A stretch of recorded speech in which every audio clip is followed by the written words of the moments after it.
오늘 하나님 우리에게 주시는 말씀은 구약 성경입니다. 우리 창세기 2장 1절부터 3절까지 말씀입니다. 구약 성경 2면에 있습니다. 점심을 맛있게 잘 드셨죠? 예, 찬송도 잘 하셨죠? 저는 찬송 열심히 했더니 배가 고픕니다. 우리 하나님 말씀 읽으면서 마음을 확 열고 말씀의 은혜를 얻습니다. 하나님 말씀 함께 읽겠습니다. 시작. 천지와 만물이 다 이루어지니라. 하나님이 그가 하시던 일을 일곱째 날에 마치시니 그가 하시던 모든 일을 그치고 일곱째 날에 안식하시니라. 하나님이 그 일곱째 날을 복되게 하사 거룩하게 하셨으니 이는 하나님이 그 창조하시며 만드시던 모든 일을 마치시고 그날에 안식하셨음이니라. 아멘. 이 말씀 가지고 하나님 주시는 말씀 큰 은혜 얻기를 원합니다. 사랑하는 여러분, 오늘 말씀을 보니까 하나님은 안식하셨다라고 이야기합니다. 우리는 안식일에 대하여 제대로 또 한번 말씀의 은혜를 얻어야 합니다. 안식일은 하나님이 모든 일을 마치시고 안식하셨다라고 이야기합니다. 진정한 안식은 하나님의 일들이 마쳐지는 것을 의미합니다. 그러면 우리는 하나님이 일곱째 날에 안식하시니라, 그러면 모든 것을 창조하시고 만드셨던 것들을 좋은 것으로 인정하시고 하나님은 마치셨다라는 걸 알게 됩니다. 무슨 말씀이냐면 하나님은 이 땅의 모든 것들을 말씀으로 만드셨습니다. 그리고 보시기에 좋았더라 이야기합니다. 여러분, 이게 큰 은혜입니다. 하나님은 우리를 만드시고 우리 교회를 세우시고 우리에게 믿음을 주시고 우리를 불러주셨습니다. 그리고 보시기에 좋았더라 이렇게 말씀을 하시는 것입니다. 그리고 나서 하나님은 안식하셨다라고 이야기합니다. 여러분, 우리는 언제쯤 진정한 안식에 들어갈 수 있을까요? 솔직히 말씀드릴까요? 여러분, 오늘 오후 예배 끝나고 어디 가실 때 있으십니까? 일하실 때가 있으십니까? 만날 사람이 있습니까? 제가 시골 교회에 있다 보면은요, 이 양반들은 저는 딱 예배 끝나는 시간에 항상 끝납니다. 그러니까 이 양반들이 이미 머릿속에 계산을 하는 겁니다. 오늘 몇 시에 예배가 끝나면 3시에는 누구를 만나야 되고 4시에는 무슨 일을 가야 되고 해질 때쯤 되면 여름이니까 더위가 조금 가라앉으면 밭에도 가야 되겠고 또 비가 안 오면 논에 물꼬를 좀 전부 다 막아가지고 물을 좀 넣어야 되겠고 물을 먼저 넣은 사람은 물을 조금 빼야 되겠고 머릿속으로 이미 뭔가 일을 계획하고 준비합니다. 이게 무슨 말이냐면 우리는 완전한 안식을 누리지 못하고 있다는 사실입니다. 여러분, 완전한 안식은요, 오늘 하루 내가 할 일을 다 했다, 오늘 잘했다 하면서 쉬는 것이 완전한 안식인 줄로 믿으시기를 원합니다. 하나님은 우리에게 안식하라고 말씀을 하시면서 안식일을 지키라 이야기합니다. 무슨 말이냐면 세상의 것들을 다 해결하고 이제 좀 하나님 만나고 하나님의 은혜 안에 하나님의 말씀 안에 평안함을 누려라, 이게 안식일의 참된 의미입니다. 여러분, 교회에 오실 때만큼은 최소한 예배 드릴 때만큼은 우리가 안식해야 된다라고 하는 사실입니다. 불안해하고 근심하고 걱정하고 이거는요, 하나님 앞에 신령과 진정으로 드려지는 예배의 모습이 될 수 없습니다. 여러분, 내일 예수님 오셔도 오늘 우리는 예배하는 일이 우리의 사명이며 감당해야 될 일인 줄로 믿으시기를 원합니다. 예수님 언제 오실지 아무도 알 수 없지만 오신다고 하셨으니까 언젠가 오시겠죠. 여러분, 중요한 건 언제 오시는 게 중요한 게 아니라 오시는 그 순간까지 하나님이 맡겨주신 일, 하나님이 맡겨주신 것을 잘하고 우리가 안식의 삶을 누릴 수 있어야 된다라고 하는 사실입니다. 자, 그러면 이제 우리가 말씀의 원래를 한번 들어가 봅니다. 안식일은 때묻지 않은 창조의 영역에서 가능합니다. 무슨 말이냐면 하나님만이 완전한 안식을 얻을 수 있다라고 하는 사실입니다. 지금 우리 진정한 안식을 누리고 있습니까? 여러분, 솔직히 말씀드리면요, 마음속에 다 근심 걱정이 있습니다. 저도 겉으로 봤을 때 평안한 것 같지만 저도 걱정 있고 근심이 있습니다. 왜 오후 예배는 사람들이 도망가고 안 나올까? 그것도 제 걱정거리입니다. 아니, 그건 이제 제 문제지 여러분들 문제는 아닙니다. 예. 저는 그럽니다. 새벽 예배 한 분이라도 더 나오면 좋겠고, 수요일도 한 분이라도 더 나오면 좋겠고, 금요일 아멘 안 하신 분들은 안 나오신다는 이야기. 그러니까 제 걱정은 그겁니다. 여러분, 제가 걱정 없는 것처럼 보여도요, 저도 걱정거리가 있고 그럽니다. 예, 우리 연세 드신 권사님들은 왜 그렇게 날마다 이뻐지는지 이해를 할 수가 없고 그럽니다. 여러분, 참 그렇습니다. 여러분, 그렇습니다. 안식은요, 걱정 없이 다 하나님 앞에 맡겨놓고 평안하게 있는 것이 진정한 안식인 줄로 믿으시기를 원합니다. 그렇습니다. 하나님은 안식하지 못하고 일하고 있는 우리를 불쌍히 보시고 계실 것입니다. 사랑하는 여러분, 우리는 안식일, 즉 하나님 앞에 나오는 날을 평안함으로, 감사로 주님 손 붙들 수 있는 기회가 될 수 있기를 간절히 축원합니다. 자, 이제 말씀을 시작합니다. 첫 번째, 안식일과 주일에 대하여 우리는 올바른 개념을 가져야 합니다. 안식일은 금방 제가 말씀드린 것처럼 하나님께서 모든 일을 마치시고 안식하셨다라는 것처럼 하나님의 일이 끝나는 순간 평안함과 안식을 누릴 수 있게 됩니다. 사랑하는 여러분, 예수님은 우리에게 분명히 말씀하십니다. 너희가 하루 종일 걱정하고 근심한다고 해서 너희의 길을 한자나 더 할 수 있겠느냐? 오늘 하루 근심은 오늘로 족하다라고 말씀을 하십니다. 여러분, 우리도 그러합니다. 하나님이 우리에게 일을 맡겨주셨으면 오늘 하루 열심히 살고 사명 감당하고 열심히 봉사하고 헌신했으면 만족함을 누릴 수 있어야 됩니다. 하나님, 오늘은 내가 열심히 일했습니다. 감사합니다. 하나님 은혜입니다. 그 순간부터 우리는 안식을 누리는 겁니다. 그런데 우리는 항상 뭔가 불만족이 있습니다. 이것도 조금 더 했으면 좋겠고 저것도 조금 더 했으면 좋겠습니다. 그러다 보니까 우리의 완전한 안식이 이루어지지 못하고 있다는 사실입니다. 구약의 개념에서 안식일은 하나님을 만나는 날입니다. 구약의 개념에서 안식일을 범하면 죽습니다. 이거는 율법입니다. 그래서 구약 성경에서 레위기나 민수기를 쭉 읽다 보면은요, 성전을 중심으로, 성막을 중심으로 지금 우리말로 1km 이상 걸어가면 죄입니다. 여러분, 구약의 개념을 말씀드립니다.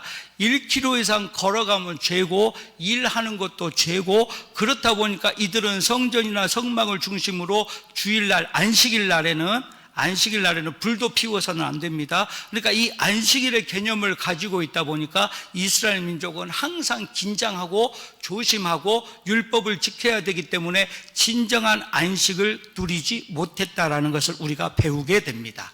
하나님은 완전한 안식을 우리에게 주셨는데 사람은 율법을 통하여 완전한 안식을 누릴 수 없었다. 이것이 안식일의 개념입니다. 자, 그런데 오늘 마태복음 28장 1절을 제가 봅니다.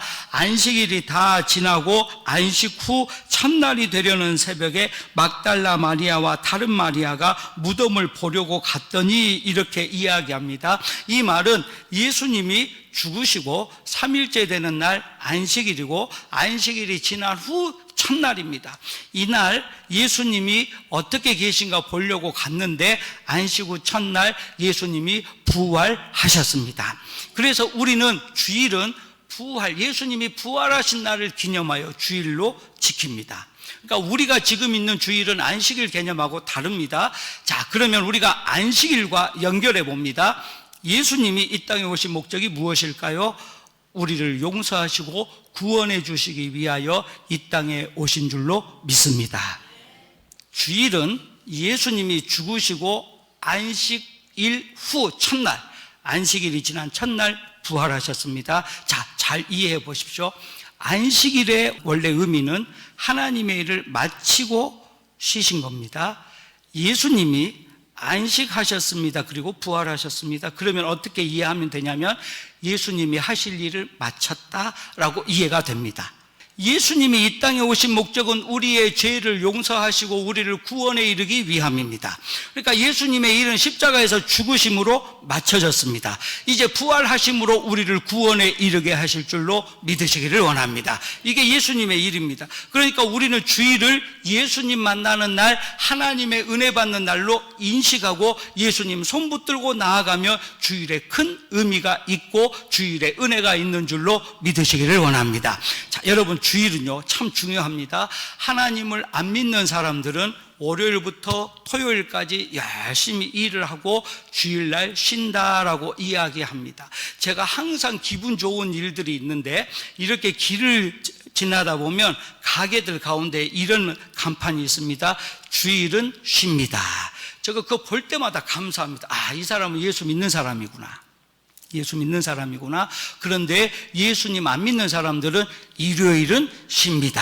이렇게 써놓습니다. 그러니까 이게 어려운 게 아닙니다. 주일로 인식하느냐, 일요일로 인식하느냐, 여기에 대하여서 그 사람의 신앙의 관점이 우리가 올바르게 깨달아 볼 수 있는데, 자, 하나님을 알지 못하는 사람들은 일요일은 쉬는 날입니다. 그리고 또 월요일부터 열심히 일하려고 준비합니다. 그러면 주일의 개념을 가지고 있는 사람들은 어떤 사람들이냐? 주일날 은혜를 얻습니다. 주일날 생명을 얻습니다. 주일날 힘을 얻습니다. 주일날 능력을 얻습니다. 이 은혜와 능력과 믿음과 힘을 가지고 월요일부터 세상을 섬겨 나가는 것입니다. 잘 이해하셔야 됩니다. 예수님 믿는 사람들은요, 주일날 예배를 빼먹고 한 주간을 살 수 있다는 건 기적입니다. 교회 안 다니고도 한 주간 동안 잘 먹고 잘 산다는 것은 기적입니다. 예수 안 믿고도 평안하다는 것도 기적입니다. 여러분, 옆에 지금 빈자리가 있죠? 저는요, 얼마나 빈자리가 있는 게 감사한지 모릅니다. 앞으로 전도할 사명이 있고 앞으로 올 사람들이 남아있음을 믿습니다. 그러니까 빈자리도 감사한 겁니다. 여러분, 제가 첫 주에 지금도 기억을 합니다. 앞으로 앉을 자리 없으면 문을 잠근다고 말씀을 드렸습니다.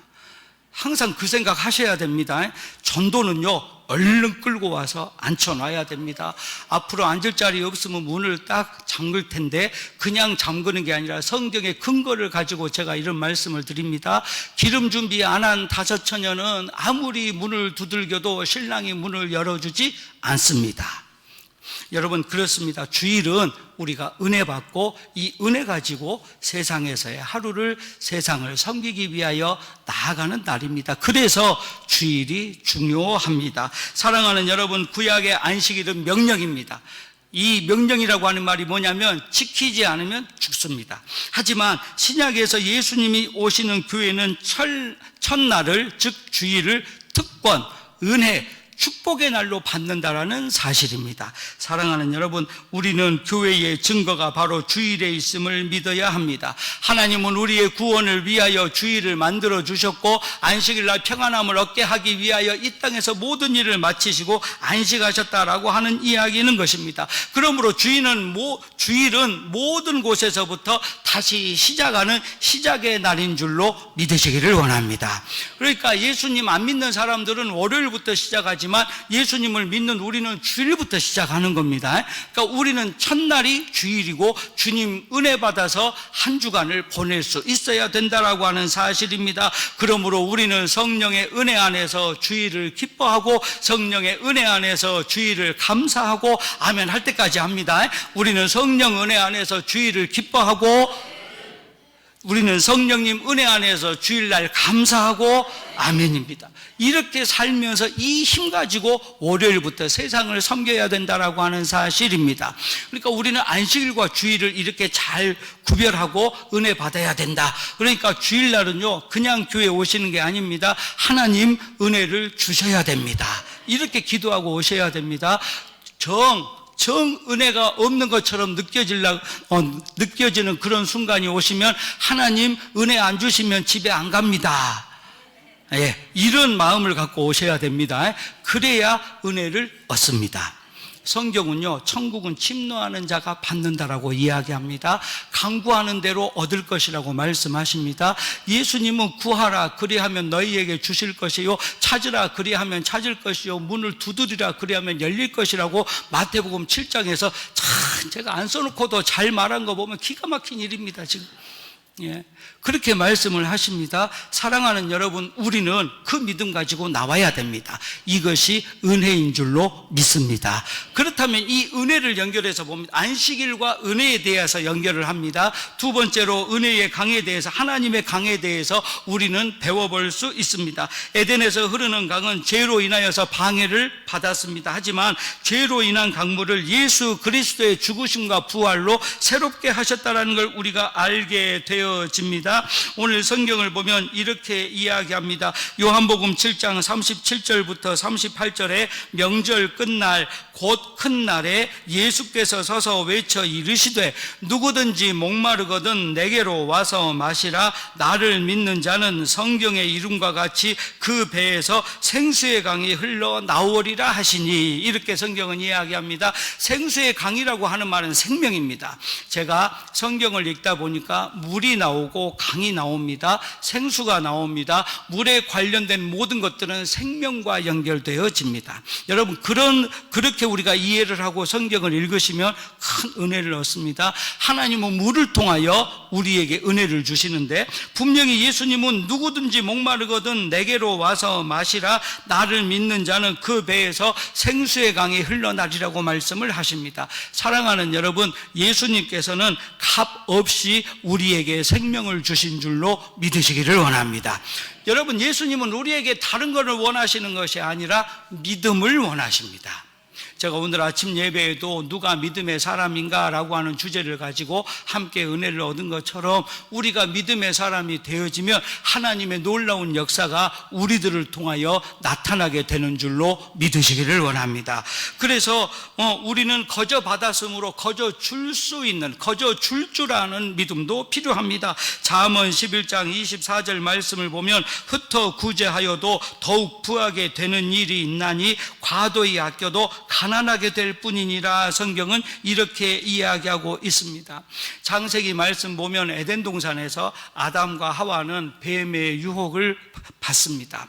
뱀이 어떻게 유혹하냐면, 이걸 생명의 열매를 먹으면, 하나님이 먹지 말라고 하는 이 열매를 먹으면 너희 눈이 밝아질 거다 이야기합니다. 하나님은 분명히 아담과 하와에게 이 선악을 아는 나무의 열매를 먹으면 정령 죽으리라 말씀하셨습니다. 그런데 뱀은 하와에게 이렇게 유혹합니다. 죽지 않으리라, 이렇게 말합니다.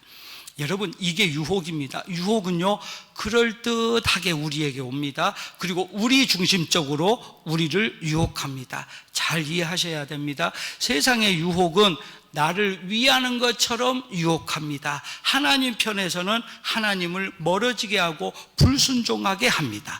즉 쉽게 말해서 은혜 받지 못하게 합니다. 이런 유혹에 우리가 끌려가다 보면 결국 하나님에게서 멀어가고 사람 중심의 신앙을 갖게 되어집니다. 여러분, 사람 중심의 신앙은요, 위험합니다. 왜냐하면 이것은 우상 숭배와 같습니다. 그렇기 때문에 성경에 보면 하나님은 우상 숭배를 가장 미워하신다라고 말씀을 하십니다. 하나님보다 더 귀하게 여겨지는 모든 것들이 우상입니다. 여러분, 자녀들이 너무너무 귀하고 정말 우리말처럼 하면 눈에 넣어도 안 아플 만큼 귀한 자녀들이 있습니다. 그런데 하나님보다 더 귀하게 여기면 자녀가 우상이 될 수도 있습니다. 잘 구별하셔야 됩니다. 하나님보다 돈이 더 귀하면 돈이 우상이 됩니다. 하나님보다 사람이 더 귀하면 사람이 우상이 됩니다. 하나님보다 시간이 더 귀하면 시간이 우상이 되고요, 하나님보다 일이 더 귀하면 일이 우상이 되는 겁니다. 그러니까 우리는 하나님을 가장 우선순위에 두고 하나님을 가장 가치 있게 여기고 하나님을 존귀히 여길 때에 온전히 하나님이 주시는 은혜의 강을 받아 누릴 수 있다라고 하는 사실인 것입니다. 사랑하는 여러분, 그렇습니다. 요한복음 5장 24절 말씀을 보니까 내가 진실로 진실로 너희에게 이르노니 내 말을 듣고 또 나를 보내신 이를 믿는 자는 영생을 얻었고 심판에 이르지 아니하나니 사망에서 생명으로 옮겨졌느니라. 할렐루야. 예수님이 이렇게 말씀을 하시는 겁니다. 단순하게 요약을 해봅니다. 예수님을 믿는 사람은 사망에서 생명으로 옮겨지는 줄로 믿으시기를 원합니다. 이게 믿음입니다. 그러니까 예수님은 우리에게 믿음을 원하시는 이유는 생명을 주시기 위해서 믿음을 원하신다. 이렇게 성경은 이야기하고 있는 것입니다. 사랑하는 여러분, 믿으면 삽니다. 이것은 제 말이 아니라 성경에 나와 있는 이야기입니다. 믿으면 삽니다. 이 믿음은 첫 번째 우리에게 순종을 요구합니다. 아담과 하와에게 하나님이 순종을 요구하셨습니다. 다른 것은 너희가 전부 먹어도 된다, 너희들 마음대로 해도 된다, 하지만 선악을 아는 이 열매는 먹지 말아라. 그런데 아담과 하와가 불순종하고 하나님의 말씀을 어긋나게 이것을 먹었습니다. 왜 그럴까요? 사람 중심의 유혹에 넘어갔기 때문이다라는 말씀입니다. 여러분 잘 기억하셔야 됩니다. 유혹은 우리를 위하는 척합니다. 하지만 하나님의 관점으로 구별해야 됩니다. 정말 하나님이 살아계시다면 우리는 이 땅에서 좋은 것들을, 선한 일을 심어야 합니다. 왜냐하면 하나님은 심은 대로 거두게 하시는 분이기 때문인 것입니다. 사랑하는 여러분, 하나님 앞에 믿음을 심을 수 있게 되기를 간절히 축원합니다.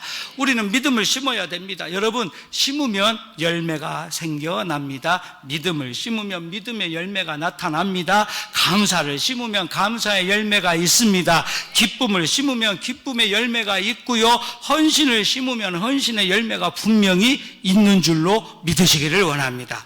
사랑하는 여러분, 우리는 그래서 심는 신앙을 가져야 됩니다. 자꾸 몸으로 심고 마음으로 심고 입술로 심고 감사합니다 라고 심고 예쁘다고 심고 칭찬으로 심는 겁니다.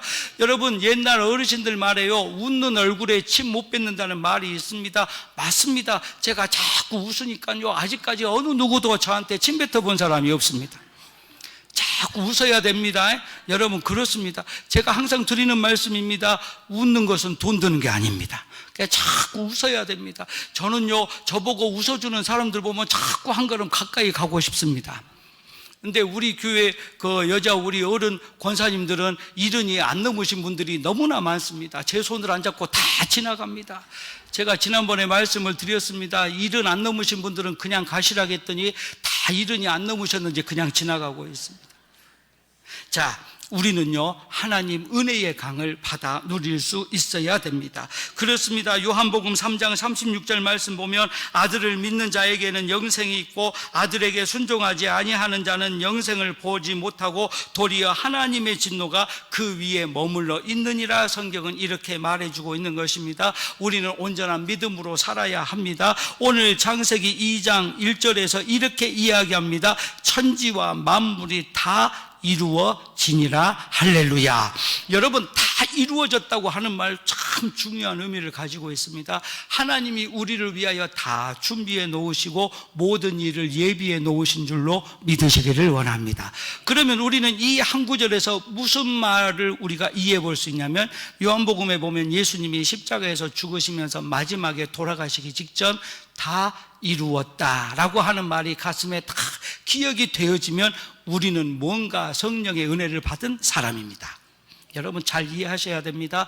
하나님께서 천지를 만드시고 다 이루어 놓으셨습니다. 예수님이 십자가에서 죽으시면서 다 이루어 주셨습니다.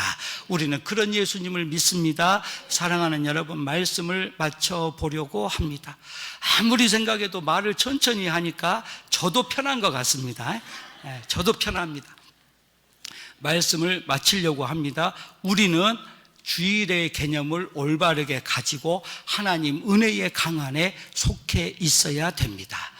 예수님은 우리를 위하여 이 땅에 오셨고 우리 구원을 위하여 십자가 지신 줄로 믿습니다. 이제 주님이 지금 말씀하십니다. 다 이루었다.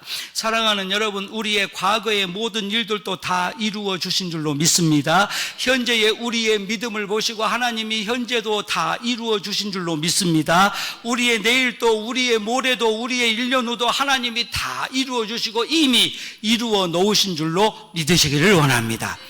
우리가요, 참 걱정하는, 제가 지나놓고 보니까 이런 생각이 듭니다. 제가 초등학교 다닐 때 보면은요, 여름방학 때 숙제를 하는데 다른 숙제는 다 하는데 제일 어려운 숙제가 뭐였냐면 일기 쓰는 일입니다. 일주일 전에 날씨가 뭔지 도대체가 기억이 안 납니다. 2주일 전에 뭔 일 했는지 도대체가 기억이 안 납니다. 그러니까 일기를 쓰는데요, 대충 비슷하게 일주일 전 거 비슷하게 쓰고, 비 왔는지 안 왔는지 모르니까 흐림이라고 쓰고, 비 오는 날은 기억하니까 비옴 쓰고, 이것도 저것도 모르면 맑음이라고 쓰고, 그렇게 숙제를 했습니다. 참 숙제 안 빼먹어 보려고요. 우리 아버지는요, 학교 선생님 출신이셨습니다. 고등학교 영어 선생님을 하셨고, 학원에서 강사로 평생을 교육계통에서 계셔서 숙제는 무슨 일이 있어도 해야 됩니다. 그렇게 저는 배웠습니다. 그래서 숙제를 밤새 내일 계약한다면은 아주 하루 이틀 전부터 일기 쓰는 게 제일 고생입니다. 아예 한 달 전에 날씨를 웃지 아냐고요. 그러니까 우리 형 거 보고 베끼고 옆집 친구들 거 주락해서 비슷하게 쓰고 그럽니다만은, 근데요, 국민학교 졸업하고 나니까요, 중학교 졸업하고 나니까요, 그거 안 해도 됩니다. 지나놓고 나니까요, 큰 의미가 없습니다. 그냥 숙제했다, 그걸로 만족하는 겁니다. 여러분, 우리 세상 일도 그렇습니다. 그 일 안 하면 내가 죽을 것 같지만, 그거 아니면 내가 넘어질 것 같지만, 아니요. 여러분, 주일날은 평안하게 안식하시고 예수님 은혜 받아서 가장 평안함을 누릴 수 있게 되기를 간절히 축원합니다. 그래서 주일날은 가장 행복해야 됩니다. 가장 평안해야 됩니다. 가장 기뻐야 됩니다. 세상을 살다 보면 문제도 만나고 어려움도 만납니다만, 딱 하나만 기억하십시오. 하나님이 다 우리 일을 이루어 놓으셨습니다. 이제 근심 걱정 마시고 주님 기도하시면서 주님을 위해서 살면 주님이 우리 일 감당하시고 해결해 주실 줄로 믿으시기를 원합니다. 기도합니다. 하나님 감사합니다. 우리를 부르셔서 말씀을 주시고 주일 가장 평안하며 안식할 수 있도록 인도하심을 감사합니다. 이제 주님 은혜에 강해서, 말씀에 강해서 평안함을 얻게 하여 주시옵소서. 예수님 이름으로 감사하며 기도하옵나이다. 아멘. 지금은 우리를 구원하시는 예수 그리스도의 은혜와 아버지 되시는 하나님의 사랑하심과 성령님 감동, 감화, 교통하심이 이 시간 주님 은혜 안에서 평안함을 얻기 원하는 믿음의 가족들 머리 위에와 가정과 자녀와 일터 위에 주의 몸된 교회와 나라와 민족 위에 이제로부터 영원토록 함께 하시기를 축원하옵나이다. 아멘.